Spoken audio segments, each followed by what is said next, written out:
You're watching Who's on Deck. I'm your host, Leah Guy. If you or anyone that you know stutters, you will want to tune in today.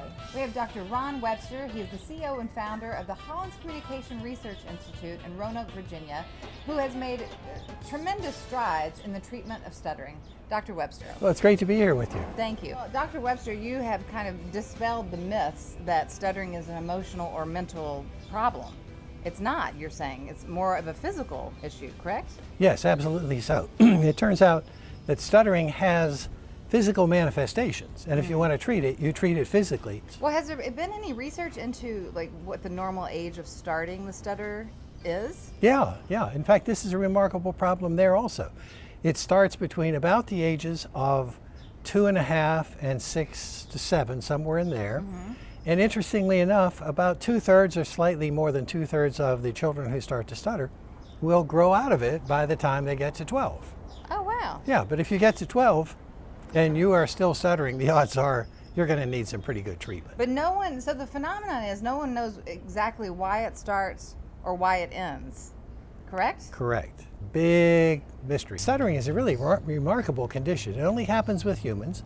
It only happens in about 1% of the people in our population, and it's very difficult to treat. And it's also a condition that remarkably suddenly responds to things like putting loud noise in through headphones or asking people to whisper or asking them to sing. All of those conditions make stutterers fluent, but they don't provide a basis for effective treatment. What we did is figure out what it takes in the way of rebuilding tiny details of what we do with our speech muscles. And when we do that with people who stutter, about 90+ % of them can learn to speak fluently. That's amazing. I have, I think, 3 people in my life that stutter. So I know I haven't had the experience directly of what that feels like, but I know with a very close second hand the bullying that happens, the insecurities that happen. You wrote this sweet little book. It's called Katie, and it's about a young girl getting help for her stuttering. And not only that, well, I don't want to ruin the book, but it's a sweet book because it's just so real. This is what happens, right? The story deals with, in part, how Katie figured out what you really have to do. Right. And she did it based on what she learned when she was 6. Yeah, that's amazing. Yeah. She could start her own institute. Yeah, she could have started one in Kazakhstan. Now, you can go to stuttering.org to get more information about the process, but it's essentially a 12-day, almost like an intensive, right? Where the people come to your institute for 12 days and you put them through the therapy. Yeah, it's very intensive. In fact, we're going to work with details of speech that are so small that when we first begin the process, people have trouble noticing the details. But with practice and careful training, they get there, one step at a time. And by the 12 time... days is fast. Yes, it is. You're going to work very hard. And then we have you work in different outside environments, like going to stores, making phone calls, doing job interviews, all those sorts of things as part of the end of the therapy process. And by that time, you're ready for it, even though at the beginning you would have said, I'll never be ready for that stuff. It is really amazing. Let's take a look at a couple of examples. So what I feel is that my stutter really influences me on to try to participate in Willow. So like in various projects like at school. Willow. So what I also think is that it has Willow. So what I think is that it's just like affected like me being like who I am.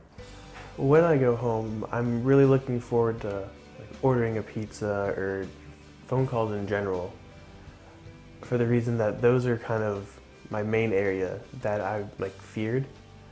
And so now I'm going to be doing phone calls and ordering in restaurants instead of having other people do it for me, and that kind of.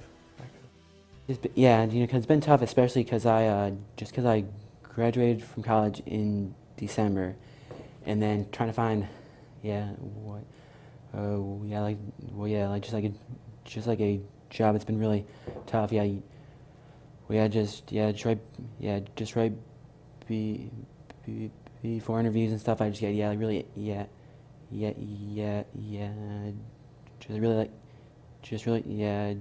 really anxious, very really nervous about my speech. It feels awesome. I can finally say everything I want to. strike up conversations with strangers without having blocks or major disfluencies. It's awesome.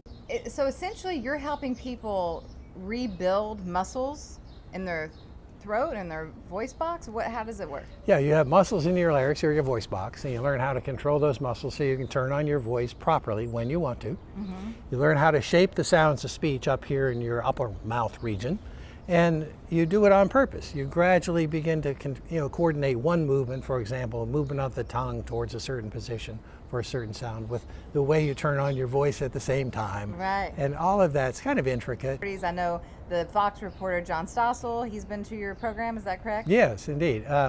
As a young reporter, he had wonderful ideas. Mm-hmm.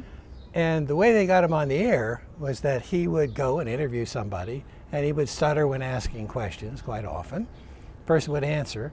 After the interview was over, Stossel would face the camera and repeat each question until they captured a fluent example. Wow. They then cut it together, and there's Stossel doing the interview. Well, it affects so much, and when you don't stutter, I'm sure we take it for granted like everything else, and we don't think about it. But just imagine if you are a stutterer, how it affects everything. Like you said, getting on the phone. I know it's uncomfortable, both sides, when you're on the phone with someone who stutters, because the non-stutterer feels bad for the stutterer, or you don't know what to do.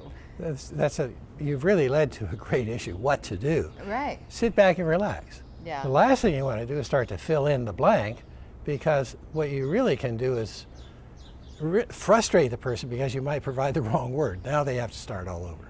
Right. It's better to sit back, relax, give the person time. This is a normal person who has trouble talking. Mm-hmm. Respect that. Mm-hmm. Well, let's see how you do if we tinker with the way you hear yourself when you talk. Okay. What happens with most people is they have trouble talking. Okay. And it's as close to stuttering as you're likely to get. Okay. All right, just talk into that. Hi, my name is Leah, and I'm from Owensboro, Kentucky. Let's try rubber baby buggy bumpers and say it rapidly. Okay. Rubber baby bumper bumpers. Rubber baby bumpers. Rubber baby bumper bumpers. It's about as good as it gets. Wow. One word of advice for people who stutter and for parents of children who stutter. It's not your fault. You as a child did not decide one morning it'd be really neat to stutter, and you began the process.